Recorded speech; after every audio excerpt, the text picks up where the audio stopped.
안녕하세요. 마리의 서재 마리입니다. 오늘은 부자들이 죽어도 지키는 사소한 습관 두 번째 이야기입니다. 이 책의 저자 스와라게이는 품격 있는 부자들과 일본 경제를 쥐락펴락하는 핵심 인물을 비롯해 자수성가한 부자들을 밀착 취재하고 인터뷰하면서 그들에게는 불문율처럼 여겨지는 공통된 습관이 있음을 알게 되었습니다.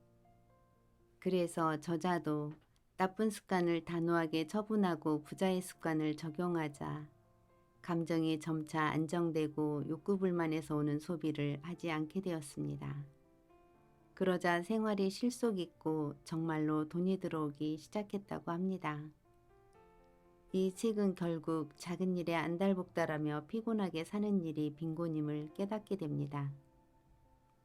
진정한 풍요란 부와 더불어 마음의 여유를 갖는 것임을 터득하고 품위 있게 사는 습관과 라이프 스타일을 세세하게 소개하고 있습니다. 이들 중 한두 가지만 바꿔도 사람과 돈이 저절로 모이는 체험을 하게 될 것입니다. 자, 그러면 잠시 이 책의 이야기 속으로 들어가 보겠습니다.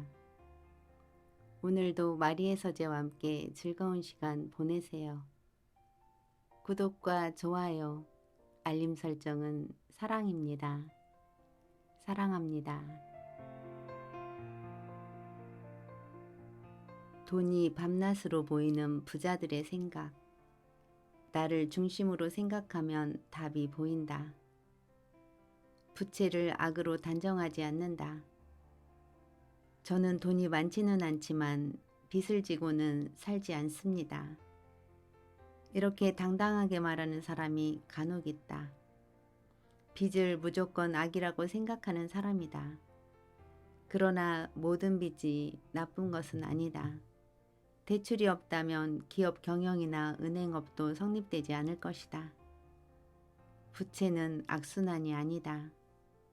주택대출과 신용대출도 엄연한 빚이다. 빚을 진 적이 없다고 당당하게 말하는 사람도 알고 보면 담보대출을 갚고 있을 가능성이 높다. 빚이라고 하면 대개 화려하고 해픈 생활을 하느라 빚더미에 앉았거나 술값, 도박 빚 때문에 사채를 빌렸다가 갚지 못하는 상황을 떠올리는 사람이 많다.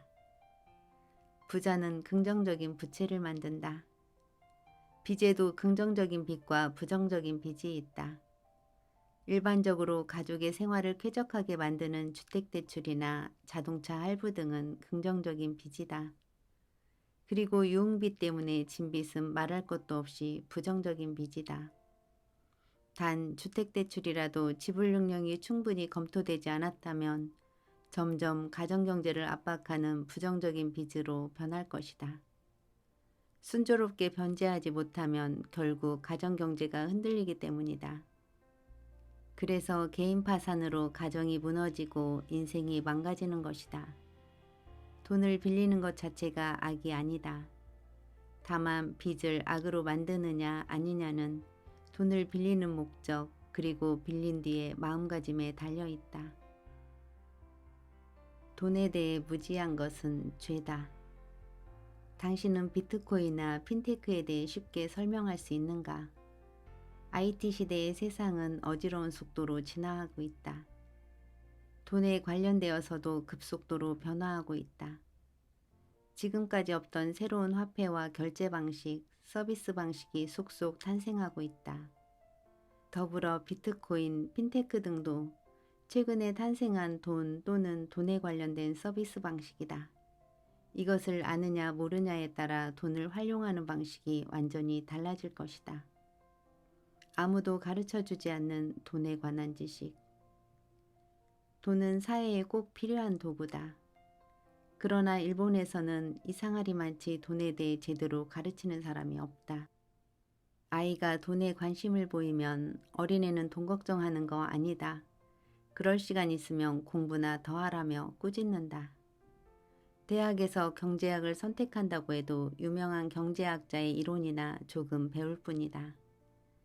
실제 생활이나 기업 경영 등 돈에 대한 구체적인 지식을 습득할 기회는 별로 없다.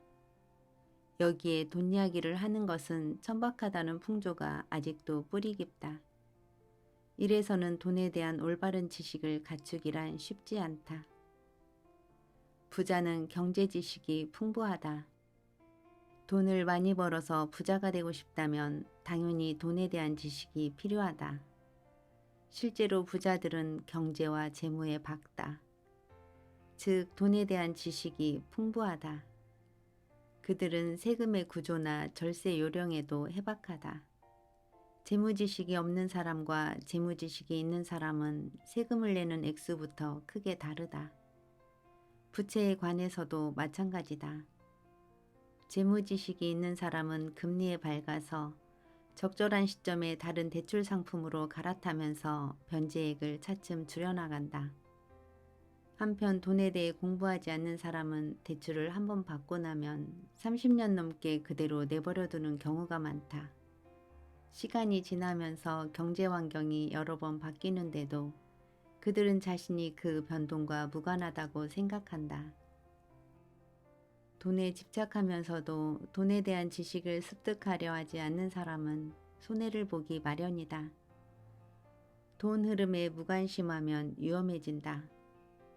세상에서 돈이 어떻게 흐르는지 관심이 없는 사람들은 대개 돈과 인연이 없다.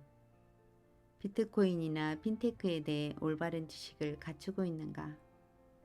비트코인은 가상화폐인데 온라인 게임이나 일정한 웹사이트에서 쓸 수 있는 돈이다. 물건을 직접적으로 살 수는 없지만 일부 온라인 사이트에서는 결제가 가능하다. 비트코인은 국가가 발행하는 원이나 달러와는 달리 기업이 발행한다. 향후에는 전 세계의 보통 경제활동이나 생활에 사용되는 통화가 될 수도 있다. 핀테크는 금융과 IT의 융합으로 실현된 혁신적인 결제 서비스다. 그 바탕에는 스마트폰 모바일 결제를 구현하는 등 IT를 통해 금융을 실제 생활에 더욱 근접시키려는 생각이 깔려 있다. 부자들은 이런 경제 지식을 적극적으로 공부하고 새로 등장한 화폐나 돈에 관한 서비스를 재빨리 배운다. 그래서 벌써 수많은 비트코인 부자가 탄생했다. 소크라테스는 무지는 죄라고 말했다. 돈에 대해 무지한 채로 사는 것은 죄를 범하는 것과 같다. 비싼 것보다 내가 갖고 싶은 것을 산다. 어느 지인의 집에 방문했을 때의 이야기다. 자, 일단 차부터 한잔 하세요 라며 가져온 찻잔이 내 눈길을 끌었다. 제대로 구워지지 않은 형태도 찌그러지고 절대 고급스러운 물건은 아니었다. 나는 평소 그를 밖에서 만날 때 받았던 인상과 매치가 안 되어 내심 고개를 갸웃거렸다. 그는 내가 찻잔을 쳐다보는 것을 눈치챘는지 멋진 찻잔이죠? 우리 집 가부랍니다 라며 웃어 보였다. 들어보니 초등학교에 갓 들어간 첫 손자가 처음 만든 찻잔이라고 했다. 그 말을 듣고 보니 찻잔에서 말로 표현할 수 없는 온기가 느껴졌다. 이런 찻잔을 손님에게 내놓는 그의 대범함과 여유로움에 감탄했다. 비싼 물건이 항상 만족스러운 것은 아니다. 돈이 많은 사람은 사치스러운 생활을 할 것이라고 생각하기 쉽지만 실상은 그렇지 않다. 물론 비싼 물건을 주변에 꽉 채워놓고 흡족해하는 부자도 있다. 하지만 그런 생활은 금세 질리고 만다. 비싼 물건을 사고 만족감을 느끼는 것도 마찬가지다. 금세 더 비싼 것이 갖고 싶어진다. 이런 생활을 반복해서는 진정한 만족감을 느낄 수 없다. 이처럼 의외로 비싼 물건에서는 만족감을 얻기 어렵다. 내가 갖고 싶은 것이 오래간다. 나는 어려서부터 갖고 싶은 것이 분명했다. 진짜 갖고 싶은 것은 아무리 멀리 있어도 눈 속에 날아들어 콕 박혔다. 정말 그런 느낌이었다. 그러다 보니 이야 이거 마음에 드는데 싶어서 가격표를 보면 예상보다 훨씬 비싸서 놀란 적이 많았다. 그럴 때마다 나는 믿져야 본전이라는 심정으로 원하는 것을 손에 넣었다. 생각해보면 근본이 제멋대로인 인간이라서 갖고 싶은 마음을 억누르지 못했는지도 모른다. 그러다 2, 3년 전에 어떤 계기가 생겨서 주변을 싹 정리했다. 이삿짐 분량의 많은 물건을 처분한 것이다. 그 후에 무엇이 남았나 보니 믿져야 본전이라는 심정으로 구입한 것들 뿐이었다. 즉, 내가 정말로 좋아하고 원했던 물건들이었다. 결과적으로 비싼 물건이 많았다. 여기에 할인 행사장이나 벼룩시장에서 싸게 샀는데도 묘하게 마음에 들어서 오래 쓴 것들도 있었다. 지금은 비싼 물건이든 그렇지 않은 물건이든 좋아하는 물건에만 둘러싸여 살고 있다. 나에게 이보다 더한 사치는 없는 것 같다. 돈도 중요하지만 돈보다 중요한 것이 있음을 안다. 오래되었지만 2008년에 세계적으로 히트한 영화 버킷리스트, 죽기 전에 꼭 하고 싶은 것들을 소개하고 싶다. 시한부 선고를 받은 두 남자의 도전. 이 영화를 기억하는 사람들이 많을 것이다. 두 노인이 어떤 병원에서 우연히 만난다. 한 사람은 큰 회사를 경영하며 돈 버는 일에만 몰두했던 사람이고, 한 사람은 자동차 정비공이다. 부자는 평생 일만 하느라 가족과의 관계가 소원해져 있었다.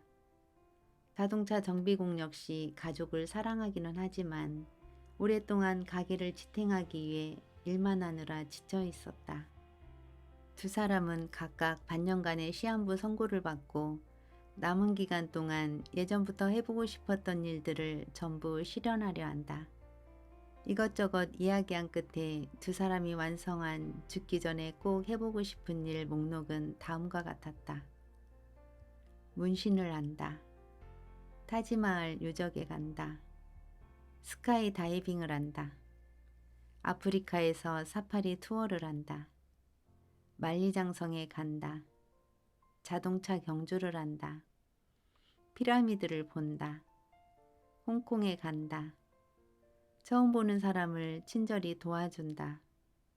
히말라야에 오른다. 장엄한 경치를 본다.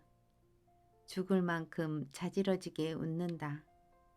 소중한 사람과의 관계를 회복한다. 세계 최고의 미녀에게 키스한다. 두 사람은 병원을 탈출해 이 목록을 차례차례 실현한다.